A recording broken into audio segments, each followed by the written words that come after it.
How's it going, everyone? Welcome to today's video. I was going to be posting, I promised I would post this, but I was going to be posting a mono green deck today because I lacked wildcards. But then this morning, Andrew came along and on the Discord and he donated a pre-release pack code to me, which helped me to be able to craft this deck. And I've been having fun with it all day. And it's a really good deck. Thank you, Andrew, for giving me that code. I really appreciate it. But what does this deck want to do? Well, it's like a generic Winota deck. Put your 1-drops, 2-drops, 3-drops into the field and then follow up with a Winota. But thanks to the Lotus Cobra, we now can put Winota down into play 1 turn early and still be able to attack in with the Lotus to get a trigger with the Winota, which is quite nice. We have some built-in synergy in here as well. What we can do, for example, if we attack with the Selfless Savior and we find, let's say, a Boros Lieutenant, we can put the +1 counter on the Savior, and then when we sacrifice the Savior to give another of our creatures protection and indestructible, the Boros Lieutenant will create a 2/2 Knight, which is not a human, by the way, and because it's not a human, that 2/2 Knight is going to be very handy with the Winota in the following turn to dig some more for more humans. Other than that, what else do we have? Well, we have Scute Swarm now. I only put 2 copies. I was thinking to add more, but I feel a 3-cost card like this may be a bit too expensive for a deck like this. I feel people are a little bit overreacting about this card right now. I mean, yeah, it's good, but not that good in my opinion. But maybe it's just because every time somebody plays this against me, I still end up winning the game most of the time. So I don't really see this as a problem right now. But we have Skarkin Intimidator, which kind of acts like glue in this deck because he can turn a human into a coward, one of your own humans, by the way, and that allows you to get an extra trigger with the Winota, and also you can give Coward to one of your opponent's creatures to make sure that your warriors like this one, and Winota herself can go into the opponent unblocked, which is also very nice. And lastly, well, I don't know, it's just a very good card. What else do we have in here? Ah yeah, we have Hectus himself. Well, we've had him for quite some time. Hectus is really good. I've noticed that Hectus can sometimes really win you games against a large range of decks. Specifically, you can, like, if you get this onto the board against a rogues deck and you can somehow get protection 3 or 4, it becomes very hard for them to deal with it. If you get protection 3 or 4 against a adventure deck, it also becomes very hard for them to deal with it because they cannot bounce it, they can't really block it with most of the stuff. Well, they can block it with the Lovestruck Beast and the Euro, but that's not optimal for them. But if you for some reason get protection 4 on this, then you are in for a treat because protection 4 is something that most opponents cannot deal with. Very few people run removal at the 4 mana cost right now because of Lotus Cobra combo in the format. Everybody's running 1 and 2 casted removal, so Hectus is a bit of a hidden gem that can really run away with games if you get the right roll. It only happens 1 every 3 times, but well, good enough for me in my opinion. Also, because he is a warrior, and if you have an Intimidator on the battlefield, like I mentioned earlier, you can give a coward status to one of your opponent's creatures, and usually something that would be able to block it, and then you can go in unblocked for 6 damage every single turn. Because we are running green mana in this deck, we can give +1 counters to creatures with Kenrith, which is nice, and then if those creatures die, then Boros Lieutenant creates knights. And what else do we have? Ah yeah, and because of Cobra, if you have Kenrith on the field and Cobra on the field, when you play a land, you can choose what color you want to add. So if you add blue or black mana, which we're not running in our mana base, you can even go for a target player draws a card or putting a creature from your graveyard on the battlefield under your control, which is usually like bringing a Winota back or something like that, which can be quite nice in certain situations. Overall, really happy with this deck. I hope you will enjoy today's footage. I've had a lot of fun in the events, and yeah, let's just jump to the fun games. I'm not going to be showing the whole event this time because I noticed from the YouTube, what do you call it, like the analytics, that people don't really seem to watch long videos completely, so I will make it a little bit shorter by cutting to halfway into the event, but I hope you understand that. But there we go. That's it for me for today. I hope you enjoy the footage, and if you craft this, make sure you maximize on the rare lands. Yeah, that's all. Nothing else to say. See you in the footage. Alright, Captain Jack is our next opponent. Let's see, so... this hand... I mean, we have all the mana fixing for Winota, however we don't have the Winota herself, which is a bit annoying. Not sure if I should keep this one. Let's see. Yeah, I will keep it because I think getting a turn 3 Hectors I think is possible. Or maybe not, maybe it's not possible. Oh well, there is Alseid. Maybe I should just go for the Alseid play instead and put this on the battlefield. We still have green mana with the Crack Crown pathway anyway, so we can put the Lotus Cobra down next turn like we planned. Okay, there we go. So put the green mana into play, and here comes the Lotus Cobra. Brazen Boros, alright, so we know we're up against an adventure deck. Adventure deck, the Hectors can be really strong because usually if you can get a good protection on the Hectors like something like 4, then they will not be able to deal with it. But the Hectors can dodge a lot of stuff. Most of the stuff is 3, so either 2 or 4 is quite good for the Hectors. Put this into play, I can still put the Kargan Intimidator onto the field. There we go, and we attack in with the Alseid, gain a bit of life, and here we go to the next turn.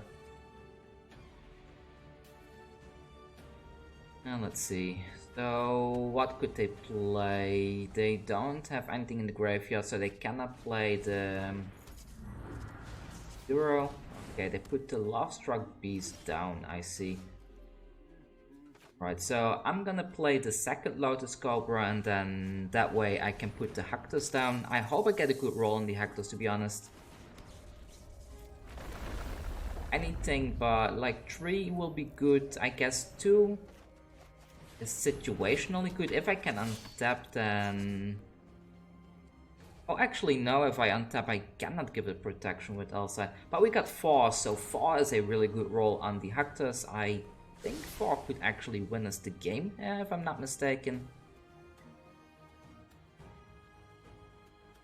Next turn, if we do draw an untapped land source, I can even put the Kenrith down already, then I can give Kenrith haste and attack in with that one as well.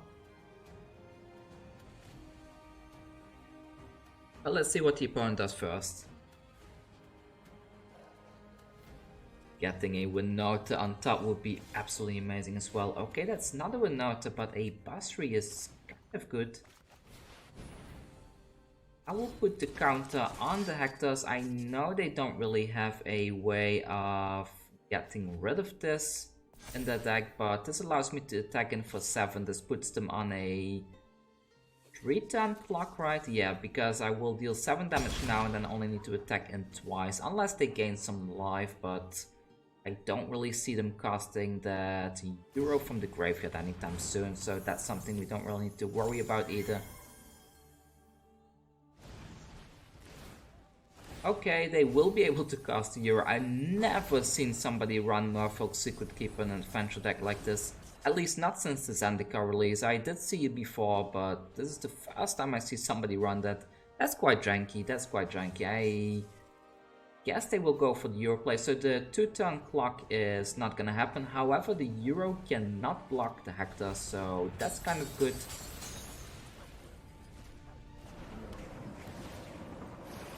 So they do that. The Hectors got really a lot better now after this expansion, because there's a lot of stuff that Hectors can simply dodge. I will put this onto the battlefield to give protection to something. I could give protection to green to the Basri here, but I will just go in with the Hectors for now, see how they attack next turn, because if they attack bad, I think I can figure out a pattern to maybe have lethal if I attack with everything and give protection to something. They ram for 3 mana, that's good for us, that gives us another turn, and let's see what else they get. I'm in a very good spot here, right?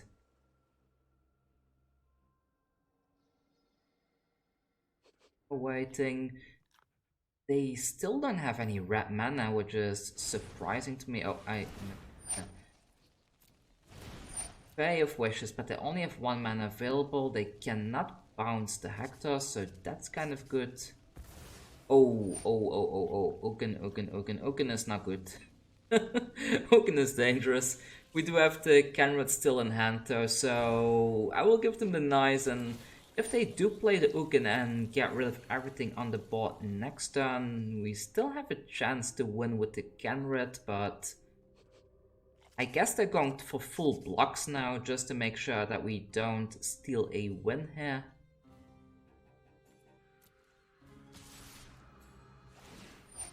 Oh. Okay, well, I can block there, so that's no problem. The Basri has protection from multicolored. Let's see. I think we have lethal on board. So 3, 10, and give protection to one of these. Then we... Oh, well, now we don't have lethal on board anymore, guys. Let's see. So they're getting rid of both of the Kargan Intimidators. I will give the first one protection from blue then, just to be able to get rid of that Brazen Borrower completely. So that one goes to the graveyard, and the Euro didn't do anything. Let's see. So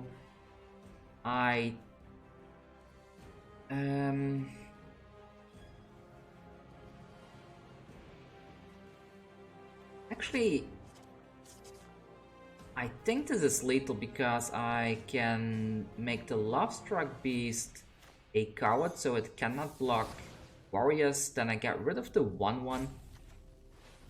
I give protection to green to the lieutenant, and then all they can do is lock one of the cobras. And let's see, that is 3 for the intimidator, so 10 plus 3. I can give that one +1 as well. Actually, no, I don't have enough mana to give a +1. Yeah, this is perfect lethal, so there we go. Give protection to Basri's lieutenant, I guess. Yeah, there we go. So I did some quick calculate to make sure I didn't miscalculate here. Here we go. Go in with everything, and this is lethal. They cannot block any of our big dudes. And here we go. Perfect 15 damage. Alright.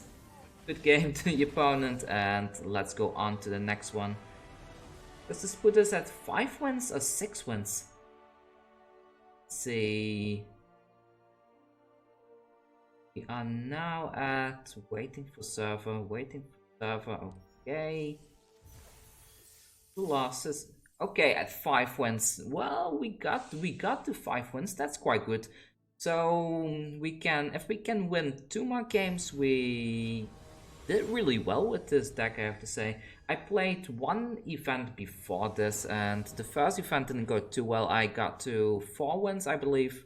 Which is, well, not too well, I say. 4 wins is about the average you reach in these kind of events, but let's get rid of the Alseid for now, and yeah, let's get rid of the Ooze with this and just go with the aggro plan instead. Then I was thinking to keep not the Ooze, the Goose. I was thinking to keep the Goose just in case we do draw into a note and we don't have a Fort land, but I think this is better. There we go, and next turn I can try to scry for Winota. A Basri's lieutenant would also be decent, I guess.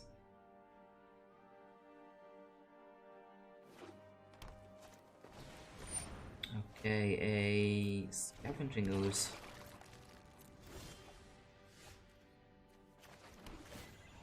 right now, just in case we draw a note on top, then I can make the Ooze a coward to attack him with the Scargan Intimidator for 3 damage.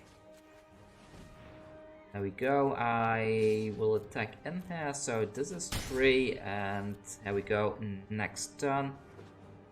The cool thing with the Alseid is that you can give protection to the Scargan Intimidator against monocolor deck, and you can kill most stuff because he can turn himself into a 4-2. So put the other Alseid down, and let's see.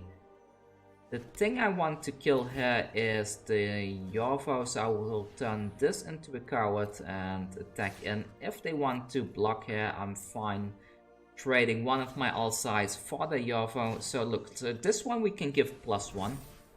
Then next we can give this one protection from green. And now we get rid of the Yorvo. And now we have a nice board, and they are still at 1 creature. They can start feeding the Ooze if they wanted to, but I don't think they can get it over 4 toughness, right? And again, maybe they could. Maybe they could.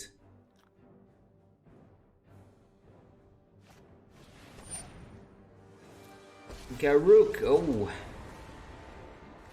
This looks a lot like the green deck I'm playing, except they are splashing black. There we go. Ah, Scute Swarm. That's cute. That's cute. So we're almost at 6 mana as well. So soon this one will start duplicating itself. I want to get rid of that Ooze now. So let's turn this one into a coward, and I will attack into the Garruk. See if they want to raid the Ooze with my Intimidator, knowing I will give it protection. Looks like they will. No, they decide not to. They they are fine losing the group. I'm not sure if that's the correct play. Personally, I would have traded to Ooze here just to be able to put another 3/3 token onto the battlefield. I think that was a... They had an opportunity to sacrifice the Ooze instead, and they decided not to. Because if they had sacrificed the Ooze, I had to sacrifice one of my things as well, which would have been beneficial for them as well. Alright, so Questing Beast, I can...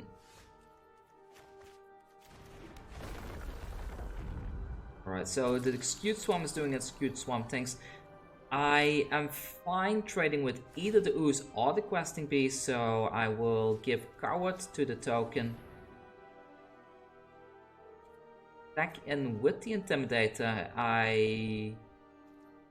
Here we go. Ooh, the Questing Beast. What should I sacrifice? Either the Alseid or the Selfless Savior then. I guess the Alseid, because the Selfless Savior doesn't cost mana to activate. Protection from green. Oh no! Oh no! I completely forgot. The Questing Beast. It says that damage cannot be avoided. So, well. I messed up there. That may have lost me the game, because I should have sacrificed the Selfless Savior instead. And there's an ape. Let's get rid of that. I could have given a protection with the Selfless Savior, but I want to save that one for later on. Plus the Scute Swarms are gonna reproduce like crazy anyways pretty soon. And there's Winota. So put Winota down. I guess I'll attack with everything. If they want to block the Scute Swarm and the Selfless Savior, I will definitely go for protecting that Scute Swarm token. I'll put the Bastry into play and put the +1 token onto the Selfless Savior, because that's the one that will likely die now.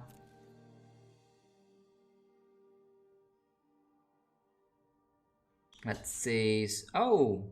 So they don't realize the Kenrith has... Oh, they do. I thought they don't realize it has Indestructible. So by sacrificing the Savior now with the Bastard, this is a cool thing, because if you put it on a Savior on Alseid, then you can create a 2/2 Knight rather easily with Bastard coming down. Plus, I can put a counter on the Winota now, so if the Winota somehow dies, we get a 2/2 Knight in return. I could do this during their turn, but I kind of want to lure them out to get rid of the Winota. They put an Elder Gargorod onto the battlefield. Scute Swarm is gonna reproduce. There we go, and let's see, I can give everything haste. Then they don't want to see it. Alright, we got that one. Puts us at 6 wins now, so the Winota deck really powerful. This is actually the best result I've had in quite some while. I've been doing a lot of events lately, and this one is doing rather well, I have to say. So if we can win this last game, it's gonna be a tie one. We already have 2 losses though, so most likely I'm just gonna lose here, I guess, because, well, you know, I can't win them all, right? Getting to 7 wins is ridiculously hard. It's one of the gripes I have with Arena Open events, because most decks have like a 50 to 60% win rate, so getting to 3 or 4 wins is considered good. And 3 wins is average, I guess, with those type of decks, and being able to get to 7 wins is rather difficult. So I have an option to keep this and play the Hectors later on. Hectors can be quite hard to deal with in the current metagame, and we have 1 red mana already, so that's kind of good. I will play the Temple. There's the 2nd red mana. I will play the Temple on turn 3, so now I can put the Alseid down. Next turn I can go for the Seasoned Hellblade. I'm up against rogues. There goes Winota. Well, that's a bit of a shame. I would have loved that Winota. If they attack here, I am gonna block that Thieves Guild Enforcer, because if they cannot get 8 things in our graveyard, that's quite difficult for the rogue deck to deal with. Let's see if they want to counter this. I prefer them countering this over the Hectors. Okay, so they do counter that one, because the Indestructible on the Seasoned Hellblade really scares a rogue deck, because they will not be able to deal with it properly. Next turn we can Scry, and then the turn after that we can go either with the Basri's Lieutenant or the Hectors on the battlefield.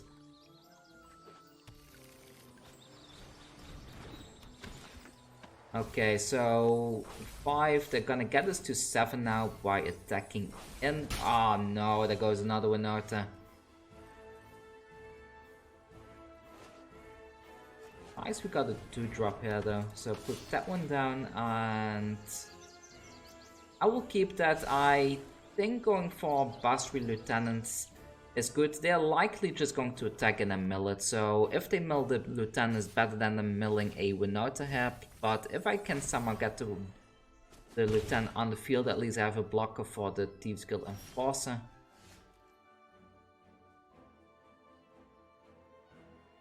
Two cards in hand. Do I risk the Hectors here?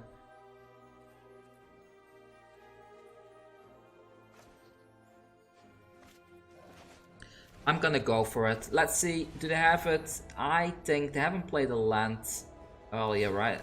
Okay, we managed to land the Hectors, and it has protection from 4. That's gonna be quite the hell for them to deal with. The other thing about Hectors is that he is a warrior, so sometimes it can be hard for them to block it, especially if I turn something into a coward with an Intimidator. I am attacking in here. Maybe I should have kept the Intimidator back. They're likely going to block here. They didn't block. Okay then. So if they no, they just attacking with that. They could put a Zaret Sun down now. They do not, and we have a Cobra play. Can put the Cobra down and still play the Lieutenant, so that's kind of cool. Yeah, go with this. I'll put it on here because I really want them to block this. I want that Thieves Guild Enforcer off the battlefield so I can attack him with my Lieutenant next turn.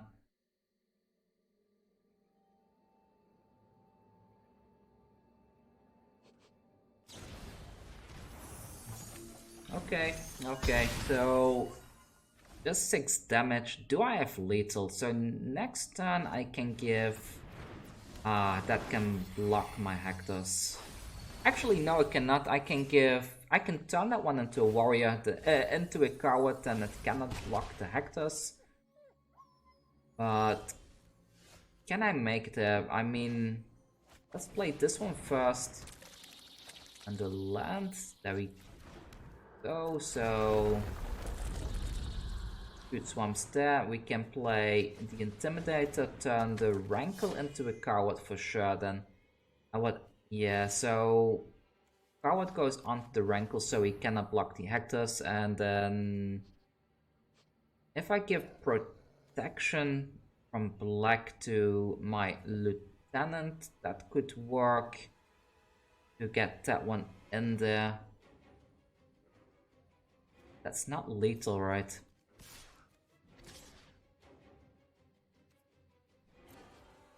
I'll attack like this. If they want to raid that Thieves Guild Enforcer with that, I'm fine. The jump blocking with the Rankle, that's sketchy.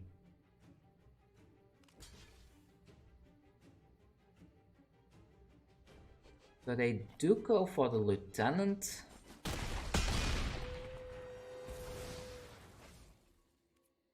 I mean, I think I have lethal next turn, right?